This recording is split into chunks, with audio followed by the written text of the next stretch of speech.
नमस्कार दोस्तों, स्वागत है आपका एक बार फिर से मेरे चैनल जीके स्टडी में। और आज हम जिस टॉपिक के बारे में बात करेंगे वो है कंजर्वेशन ऑफ बायोडाइवर्सिटी। तो इससे पहले मैंने जो वीडियो बनाई थी वो थी बायोडाइवर्सिटी के ऊपर, जिसमें मैंने बायोडाइवर्सिटी क्या होती है और दूसरी स्पीशीज़ के बारे में डिस्कस किया था।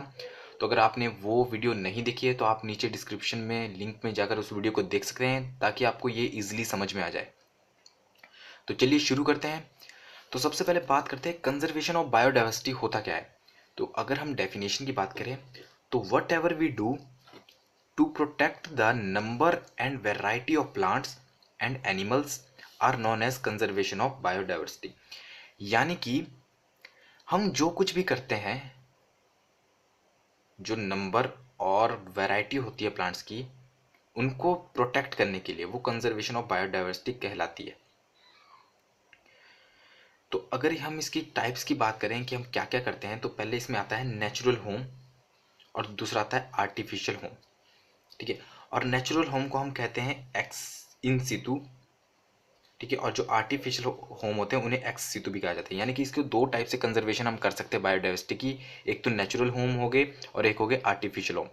नेचुरल होम को इन सितु भी कहा जाता है और आर्टिफिशियल होम को एक्स सितु भी कहा जाता है। अब बात करते हैं इनके फर्दर टाइप्स की कि इनके अंडर कौन कौन से टाइप्स आते हैं। तो नेचुरल होम की बात करें तो पहला आता है वाइल्ड लाइफ सेंचुरी, दूसरा आता है नेशनल पार्क, तीसरा आता है बायोस्फीयर रिजर्व। यानी कि ये तीन पार्ट आते हैं हमारे नेचुरल होम के अंदर। और जो आर्टिफिशियल होम है वो है सीड बैंक, जू और बोटेनिकल गार्डन।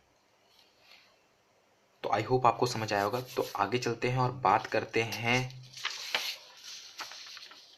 इन सीतु बायोडाइवर्सिटी कंजर्वेशन, यानी कि नेचुरल होम क्या होते हैं। तो अगर इन सीतु की बात करें तो in this case you identify an area with high biodiversity and then you isolate and protect this area from human activity by established a natural park, sanctuary और बायोस्फीयर रिजर्व। यानी कि अगर हम नेचुरल होम की बात करते हैं तो हम क्या करते हैं कि हम एक एरिया आइडेंटिफाई करते हैं जिसमें हाई बायोडाइवर्सिटी हो, यानी कि वहाँ नंबर ऑफ प्लांट और एनिमल या उनकी वैरायटी की बात करें तो वो सबसे ज़्यादा हो। ठीक है। तो फिर हम क्या करते हैं, जब हम ये एरिया आइडेंटिफाई कर लेते हैं तो हम इस एरिया को प्रोटेक्ट करते हैं। किससे? कि ह्यूमन एक्टिविटी की, वहाँ पर कोई ह्यूमन एक्टिविटी ना हो, कोई इंसान कुछ काम ना करे, ताकि किसी भी टाइप से जो वहाँ पे स्पीशीज़ है प्लांट की या फिर एनिमल की स्पीशीज़ है उसको कोई हानि पहुँचे। तो इसलिए नेचुरल होम बनाए जाते हैं। अगर बात करें ये किसके लिए एसेंशियल है, तो ये ज़्यादातर जो लार्ज एनिमल्स होते हैं, बड़े जानवर होते हैं, उनके लिए, जैसे कि एलिफेंट्स हो गए, राइनोस हो गए, टाइगर्स हो गए, ईटीसी, इनके लिए नेचुरल होम बनाए जाते हैं।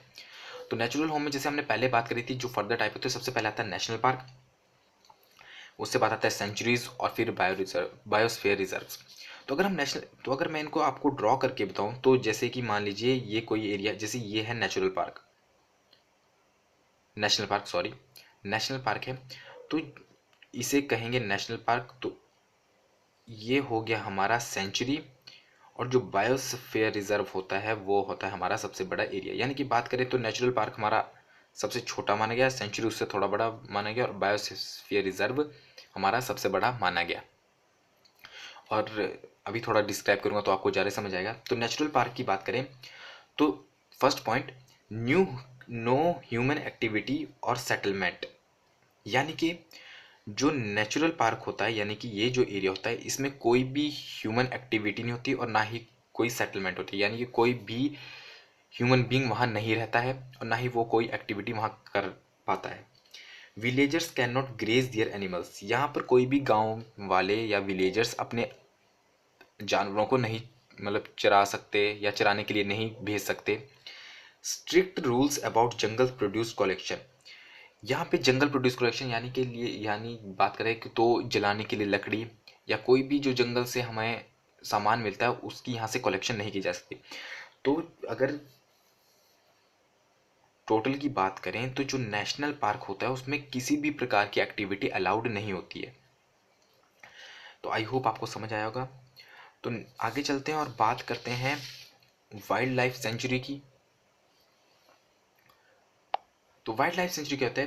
People are not allowed to live but some human activities are allowed like grazing, firewood collection etc। अब जैसे मैंने पहले पीछे आपको बताया था, मान लीजिए ये है हमारा नेशनल पार्क, ये हमारा सेंचुरी और ये है हमारा सबसे बड़ा बायोस्फीयर रिजर्व। अब यहाँ तो हमने डिस्कस क्या देख लिया था कि यहाँ पे ना तो कोई ह्यूमन एक्टिविटी होगी, ना ही कोई आदमी अपने जानवर चुगा सकता है, और ना ही हम यहाँ से जो जंगल की कलेक्शन होती है, कुछ भी जो जंगल से हमें सामान मिलता है वो हम ले सकते हैं। बट अगर बात करें वाइल्ड लाइफ सेंचुरी की, तो यहाँ पे लोग नहीं रह सकते, मतलब सेंचुरीज में लोग नहीं रह सकते।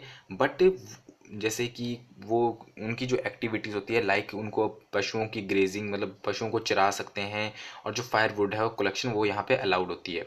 नेशनल पार्क में कोई भी चीज़ अलाउड नहीं होती, पर अगर सेंचुरी की बात करें तो वहाँ पर ग्रेजिंग, फायरवुड कलेक्शन अलाउ होता है, बस वहाँ पर ह्यूमन बींग लीव नहीं कर सकते।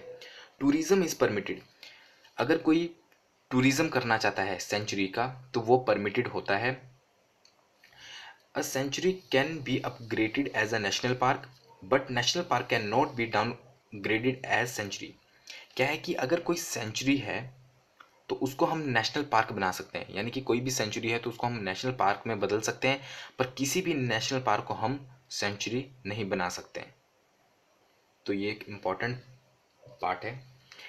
आई होप आपको समझ आएगा। आगे चलते बात करते हैं बायोस्फीयर रिजर्व की, जो कि सबसे बड़ा एरिया होता है। तो क्या होता है, सबसे बड़ा होगा तो people are allowed to live, यहाँ पे लोगों को रहने भी दिया जाता है, वो कलेक्शन भी कर सकते हैं सामान की, अपने पशुओं को चरा भी सकते हैं, वो on private lands and carry on their traditional activity, वो वहाँ पर ज़मीनें भी खरीद सकते हैं और कोई अपनी जो भी ट्रेडिशनल एक्टिविटी है वो कर सकते हैं।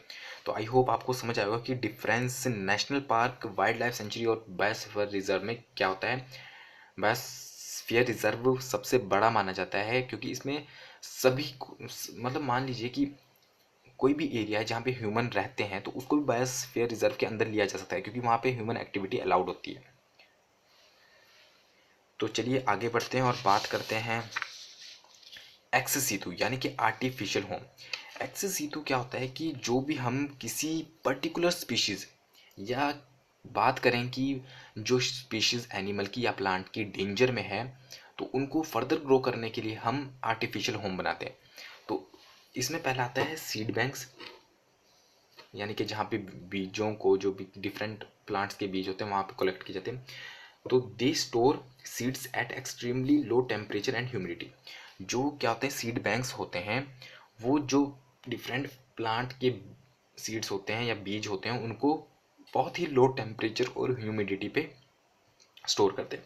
अब इसको स्टोर तो कर लिया, पर इसकी एडवांटेज क्या होती है, तो एडवांटेज होती है can save large variety of plant species in a very small space, यानी कि बहुत सारी डिफरेंट प्लांट स्पीशीज को यहाँ पे वो स्टोर कर सकते हैं एक छोटे प्लेस में। अब बात करते हैं जू की, तो you can bring some endangered species in zoo, यानी कि कोई भी एनिमल की प्रजाति, ठीक है, जो कि डेंजर में है तो उसको हम जू में ला सकते हैं। किसके लिए, try to breed them and reintroduce their offspring in the jungle, यानी कि हम किसी जो भी प्रजाति एनिमल की डेंजर में है उसको हम जू में लाके उसको विशेष मतलब स्पेशल ट्रीटमेंट देके या उसकी अच्छे से देखभाल करके हम उनकी प्रजाति को दोबारा ग्रो कर सकते हैं, ताकि उनकी जंगल में तादाद बढ़े। इसलिए जू बनाई जाती है, आर्टिफिशियल होम के अंडर ही आती है ये भी। अब बात करते हैं बोटेनिकल गार्डन। बोटेनिकल गार्डन की बात करें तो यहाँ पे प्लांट की स्पीशीज रखी जाती है। वो प्लांट इंडिजीनियस प्लांट, यानी कि इंडिजीनियस प्लांट मतलब जो कि या तो नेचुरली अपने आप ही मतलब ग्रो हुए हों, या जिनको बहुत टाइम हो गया हो, हजारों साल पुराने, ठीक है, उनको बोटेनिकल गार्डन में लाया जाता है। और बोटेनिकल गार्डन में वो प्लांट भी यूज़ किए जाते हैं जिनका कोई मेडिसिनल यूज़ होता है, यानी कि जिसमें कोई मेडिसिन प्रॉपर्टी होती है। तो एग्जाम्पल के तौर पे BGRI, ये है botanical garden of the Indian republic, ये नोएडा में है। Has been set up to facilitate access to conservation of rare and threatened indigenous plant of the country, यानी कि BGIR यानी कि botanical garden of the Indian republic Noida, ये नोएडा में बनाया गया है। किसके लिए, आर्टिफिशियल होम बनाया गया है जो कि रेयर एंड थ्रेटन्ड, जो कि यानी कि जो खतरे में पड़ी प्रजाति है पौधों की, ठीक है, या बहुत कम है, जो एक आधी होती है, ठीक है, उन इंडिजिनस प्लांट को वहाँ पे कलेक्ट किया गया है, यहाँ पे रखा गया है, उन्हें बोटेनिकल गार्डन कहते हैं। तो आई होप आपको समझ आया होगा। तो इस वीडियो में इतना ही। कंजर्वेशन ऑफ बायोडाइवर्सिटी से यही क्वेश्चन पूछे जाते हैं कि नेचुरल होम क्या होते हैं, आर्टिफिशियल होम क्या होते हैं। मेन जो पूछे जाते हैं वो यही पूछे जाते हैं कि वाइल्ड लाइफ सेंचुरी कहाँ पे कौन सी है, या नेशनल पार्क कौन सा कहाँ पे है, या बायोस्फीयर रिजर्व कहाँ पे कौन सा है। तो इसके ऊपर मैं वीडियो बहुत जल्द अपलोड करूँगा कि हमारे भारत में वाइल्ड लाइफ सेंचुरी कितनी है और कहाँ कहाँ पे है, कौन सी इंपॉर्टेंट है, नेशनल पार्क कहाँ पे है, कौन सा इंपॉर्टेंट है। तो आई होप आपको ये वीडियो पसंद आई होगी। तो अगर आपको मेरी वीडियो पसंद आई तो लाइक कीजिए, शेयर कीजिए और मेरे चैनल को सब्सक्राइब कीजिए। Thank you.